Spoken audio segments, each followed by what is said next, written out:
ऐसा है पालिताना। इसी प्रकार गिरनार हो, समय शिखर हो, शंखेश्वर हो, इसी प्रकार नाकुड़ा जी हो, चाहे वो माउंट आबू हो, चाहे वो राणकपुर हो, चाहे वो छोटे बड़े अन्य कोई तीर्थ हो, सभी जैनों से कहना चाहूंगा, निवेदन करना चाहूंगा, कभी आप अपनी जिंदगी में इस प्रकार की स्थितियों का निर्माण मत करना कि हमारी वजह से कभी किसी तीर्थ का नुकसान हो। कभी नहीं होना चाहिए। अब एक दूसरी बात कहता हूं, कैसी जैनों की एकता, कैसा जैनों का बल, कैसा उनका संकल्प, कैसी उस जमाने की यानी करीब 100 साल 90 साल पुरानी कैसी उन लोगों की ताजगी। आज तो हम कितने डरपोक, कितने बिखरे हुए, कितने खंड खंड, कोई कहते हैं हम बीजेपी के, कोई कहते हैं हम कांग्रेस के, कोई कहते हैं दोनों खराब हैं, कोई कहते हैं हम और किसी पार्टी के, कोई चुनाव जाते हैं, कोई चुनाव में जाते नहीं, कोई कुछ करते हैं, कोई कुछ करते हैं।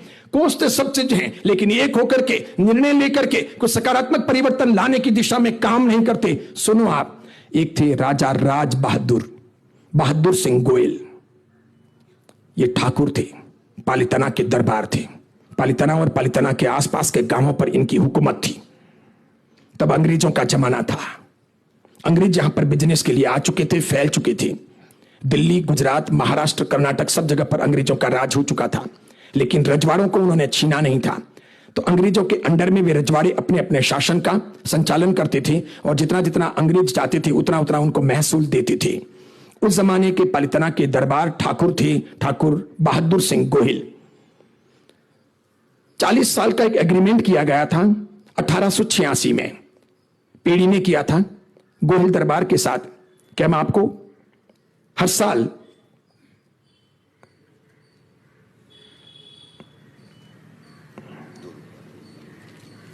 एक यात्री पर 2 रुपए देंगे।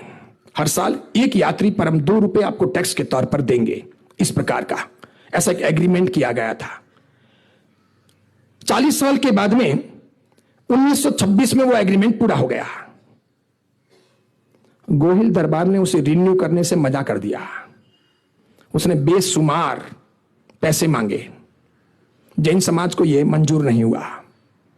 जैन समाज के लोग मिलकर के उस जमाने के काठियावाड़ के अंग्रेज पॉलिटिकल एजेंट वाटसन के पास गए, जो वायसराय का खास आदमी था, उसको मिले।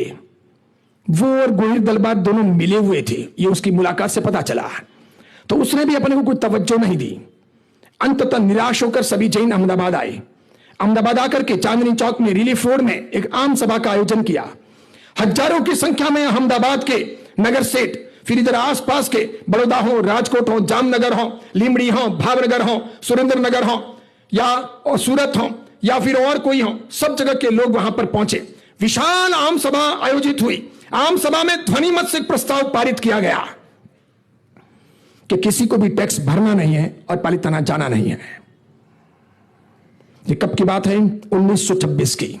31 मार्च 1926 को ये रिन्यू करना था एग्रीमेंट, उन्होंने नहीं किया। इसके बाद में आखिर नियम लगा दिया कि किसी को पालिताना नहीं जाना है। कैसी जैनों की एकता! आज तो महाराज साहब कुछ कहें या और कोई कुछ कहें, कोई सुनते नहीं। अब मैंने यहां 10 बार कह दिया, लेकिन उसने नहीं सुना, नहीं सुना। इस जगह पर कोई मुसलमान होता मौलवी तो उसको मार देता, कोई काट देता। इस कदर वहां जैसे ही वहां से अहमदाबाद से बात कही कि किसी को नहीं जाना है, माइका लाल जितने साधु भगवान थे वो भी पालिताना से विहार करके चले गए। एक भी व्यक्ति वहां पैर नहीं दे रहा, एक भी वहां आ नहीं रहा। 1 दिन बीता, 2 दिन बीते, 5 दिन बीते। गोहिल दरबार ने अपने राज दरबारियों से कहा, वाणिया उछे गए, ये बनिए लोग हैं गए, इनका कोई ठिकाना नहीं कि 4-6 दिन उछलेंगे कूदेंगे कि उसके बाद में अपने आप सब रास्ते पर आ जाएंगे। लेकिन वो जैन थे।